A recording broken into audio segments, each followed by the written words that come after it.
Break پر جانے سے پہلے بات ہو رہی تھی پاک امریکہ تعلقات کی اور امریکی ہدایات کی جو گاہے بگاہے پاک فوج کو جاری کی جاتی ہیں، تو گفتگو کا آغاز کرتے ہیں پھر سے۔ جنرل کیانی صاحب سے مائک ملن صاحب نے ایڈمرل نے بات کی، وہاں مائک ملن نے، اس بات چیت میں بھی یہی کہا گیا کہ آپ وہاں کارروائی کریں۔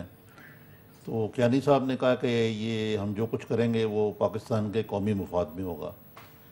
تو یہ پاکستان کے قومی مفاد کا تعین اس ساری جنگ میں کون کرے گا اور کس طرح ہوگا اور کیا یہ قومی مفاد ہے؟ کیونکہ قومی مفاد جیسے جنرل صاحب آپ کو پتہ ہے کہ بدلتا رہتا ہے وقت کے ساتھ ساتھ۔ ہمارا قومی مفاد یہی ہے کہ ہم یہ تمام جنگجو قوتوں کو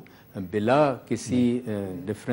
ڈفرینشیشن کے ان کے اوپر ان کو یہاں سے پاکستان سے نیست و نابود کرنے کی ضرورت ہے۔ اب یہ ضرور ہے کہ ہم ہر سے لڑائی نہیں کر سکتے اور یہ طریقہ کار بھی غلط ہوگا، لیکن اس کے ساتھ ساتھ جو ایسے عنصر ہیں جو کہ بات چیت کے ذریعے تیار نہیں ہوتے اور ریاست کے اوپر مسلسل حملہ کر رہے ہیں اور ان کا سارا مقصد یہ ہے کہ بندوق کے زور کے اوپر پاکستان کے علاقوں پر قبضہ کریں اور وہاں ایک قسم کا پیرلل ایڈمنسٹریشن چلائیں، تو یہ تو ناقابل قبول ہے۔ اس لیے میں یہ سمجھتا ہوں کہ تمام پاکستان کے جو قبائلی علاقے ہیں ان میں پناہ گاہیں آہستہ آہستہ کر کے پورے صاف کرنی چاہیے، پاکستان کی حکومت کی رٹ وہاں قائم ہونی چاہیے۔ تو میں یہ سمجھتا ہوں کہ اب ملکی مفاد تو یہ ہے کہ ان تمام گروپس کے ساتھ کسی قسم کا ایک بات چیت ضرور ہو سکتی ہے، لیکن یہ نہیں ہو سکتا کہ جو بنیادی اصول ہیں جس کے اوپر ریاستیں قائم ہوتی ہیں اور بین الاقوامی رشتے ہوتے ہیں، اس لحاظ سے اگر ان میں کوئی رکاوٹ ہے تو اس کو دور کرنا بہت ضروری ہے، ورنہ پاکستان کی ساگ اور پاکستان کی بقا کے لیے یہ بہت سخت اور نقصان دہ ہوگا۔ ابھی حال ہی میں ایک اور ڈیولپمنٹ ہوئی جنرل صاحب کہ یہ خبر آئی کہ امریکہ نے طالبان کو قطر میں دفتر کھولنے کی اجازت دی تاکہ پاکستان سے دور بیٹھ کے طالبان سے مذاکرات جو ہیں وہ شروع کی جائیں، اور غالباً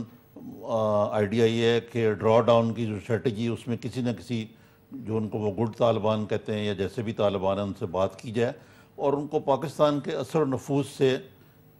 باہر رکھا جائے۔ ہماری جو انٹیلیجنس ایجنسی ہے ISI، وہ تو ہمیشہ یہ کہتے رہے کہ ہمیں مذاکرات کی میز پہ ایک نشست حاصل ہے اور ہم اس پہ کلیدی کردار ادا کریں گے۔ تو اب ایسے لگتا ہے کہ امریکہ ISI اور پاکستان کے بالا بالا ہی کوئی سمجھوتا کرنا چاہتا ہے طالبان کے ساتھ۔ تو یہ ڈیولپمنٹ بھی پاکستان کی پالیسی کے کوئی اتنی اچھی غمازی نہیں کرتی کہ ایک طرف ہم نقصان بھی اٹھا رہے ہیں، ہمارے فوجی بھی شہید ہو رہے ہیں، ہمارے سویلینز بھی مارے جا رہے ہیں وار اینڈ ٹیرر میں، ادھر جو اکراس دا بارڈر دیر اور چترال میں طالبان آ کے ہمارے بندوں کو مار رہے ہیں، اور دوسری طرف امریکہ بھی ہمیں متون کر رہا ہے اور ہمیں اس سارے ایکویژن سے باہر کرنے کی بھی کوشش کر رہا ہے۔ تو اس کو آپ کس طرح انٹرپریٹ کرتے ہیں؟ ظاہر ہے پاکستان کا ایک کردار تو ہوگا، اور میں یہ سمجھتا ہوں کہ جب امریکن فورسز اور نیٹو فورسز یہاں سے انخلا کرتی ہیں تو ریجنل جو ممالک ہیں اس خطے کے، چاہے اور اس میں پاکستان کا ایک بہت بڑا کردار ہوگا اور ایران کا بھی ہوگا۔ ایران اور پاکستان جو ہیں وہ بہت ہی اہم ہیں، لیکن اس کے ساتھ ساتھ انڈیا، روس اور چائنا کا بھی ایک کردار ہے اور سینٹرل ایشین اسٹیٹس کا۔ تو اس لحاظ سے جو ذمہ داری ہے پاکستان کی، ایران کی اور دوسرے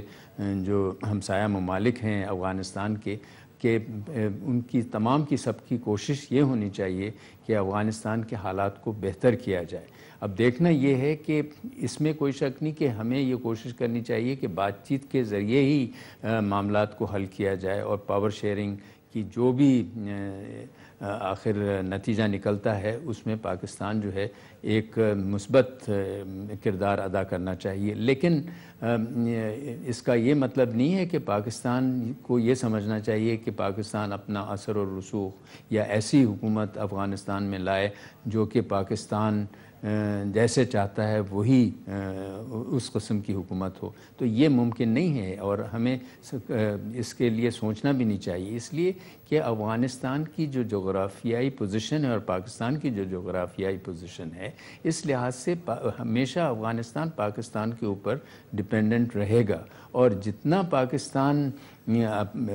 افغانستان کو اپنے حال پر چھوڑے گا، آپ دیکھیں گے اتنے ہی پاکستان اور افغانستان کے تعلقات جو ہیں وہ بہتر ہوں گے، آپس میں اعتماد بھی بڑھے گا۔ اگر پاکستان مداخلت کرتا ہے کسی صورت میں اور یہ تصور اور دینے کی کوشش کرتا ہے کہ ہم ہر چیز میں ہمیں دلچسپی ہے، تو اس سے افغانستان میں شک اور شبہ جو ہے وہ بڑھتا ہے، اور اس وجہ سے بھی پھر آپ دیکھتے ہیں کہ وہ اپنے تعلقات انڈیا سے اور دوسرے ممالک سے بہتر کرنا چاہتے ہیں، اور پاکستان سے کے رشتوں میں تناؤ آتا ہے۔ میں پریزیڈنٹ زرداری کو میرے خیال میں اس چیز پر میرے خیال میں ان کی پالیسی بہت ٹھیک رہی ہے کہ انہوں نے کوشش کی ہے کہ افغانستان سے تعلقات کو بہتر کیا جائے اعلیٰ سطح پر، اور یہ بھی کوشش کی جائے کہ یہ جو تاثر تھا کہ پاکستان جو ہے افغانستان میں مداخلت کرتا ہے، یہ تاثر کو ہٹانے کی پوری کوشش انہوں نے کی ہے۔ اب دیکھنا یہ ہے کہ کیا ہماری فوجی قیادت بھی اس کوشش یہ کر رہی ہے یا نہیں۔ جنرل صاحب، اس میں ایک سوال پیدا ہوتا ہے کہ ہماری جو اسلم بیگ صاحب جس کا بڑا ذکر کرتے تھے، اسٹریٹجک ڈیپتھ، ہم افغانستان کو اسٹریٹجک ڈیپتھ کے طور پر تصور کرتے ہیں اور یہ کہتے ہیں کہ یہ ہمارا حلقہ اثر ہے۔ جو پالیسی ہم انڈیا کی ہیجمنی کو تو قبول کرنے کو تیار نہیں ہیں، لیکن ہمارے جو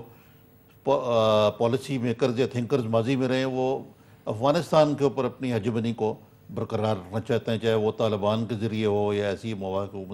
دوسری طرف ہماری ایک ریزرویشن ہے کہ ہم کہتے ہیں کہ انڈیا کا کوئی رول نہیں ہونا چاہیے افغانستان کے اندر۔ یہ موجودہ حالات میں میرا یہ سوال ہے کہ آیا یہ دونوں گولز جو ہیں اب ہمارے لیے دور نہیں ہوتے جا رہے، اور یہ ہماری پالیسی جو ہے کچھ جو حالات ہیں ان سے آگے نکل چکے ہوئے ہیں؟ جی بالکل بجا ہے، آپ سے میں پوری طور سے اتفاق کرتا ہوں، اس میں کوئی شک ہی نہیں ہے کہ اسٹریٹجک ڈیپتھ کا تو سوال ہی پیدا نہیں ہوتا، اس لیے اور بلکہ ایک اسٹریٹجک تھریٹ بن گئی ہے افغانستان ہماری جو پالیسی تھی اس کی وجہ سے، چونکہ پاکستان میں اس کی وجہ سے جو ریورس آئیڈیولوجیکل بلو بیک جسے وہ کہتے ہیں وہ ہوا ہے، اور جس قسم کے مضر اثرات ہوئے ہیں اس کی وجہ سے یہاں نظریاتی لحاظ سے جو طالبان زور پکڑا ہے وہ اسی وجہ سے ہے کہ ہم نے اتنی زیادہ وہاں کی جو جنگجو قوتیں ہیں انڈیا کو سمجھ کے کہ وہاں اس کا اثر نہ بڑھے، اثر و رسوخ نہ بڑھے، ہم نے ان لوگوں کو ان کی حمایت کی، اس کی وجہ سے ہمارے خود طالبان جو ہیں وہ زور پکڑ گئے اور ان سے انسپائر ہوئے، تو ہمیں خود نقصان ہوا ہے اس سے۔ دوسری بات یہ ہے کہ آپ نے بالکل بجا کہا کہ افغانستان کسی صورت میں کسی کو دوسرے ملک کو غالب ہونے نہیں دیتا ہے، اور اس کی تو یہ تاریخ رہی ہے۔ اس کے ساتھ ساتھ میں یہ سمجھتا ہوں کہ ہم کسی دو ممالک کو روک بھی نہیں سکتے کہ ان کے تعلقات کس طریقے سے آگے بڑھیں۔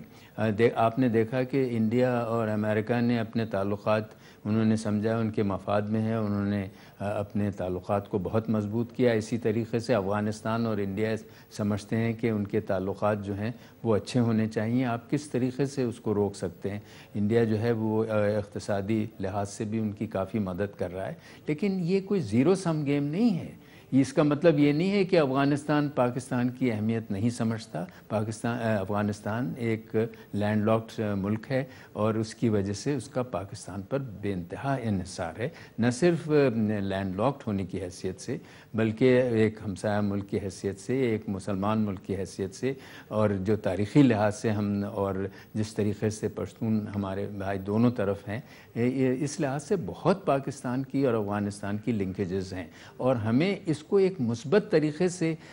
آگے بڑھانے کی ضرورت ہے۔ ہمیں ایک نئی پالیسی کی ضرورت ہے جس میں ہم یہ چاہیں کہ افغانستان میں سلامتی آئے، تاکہ پاکستان کی جو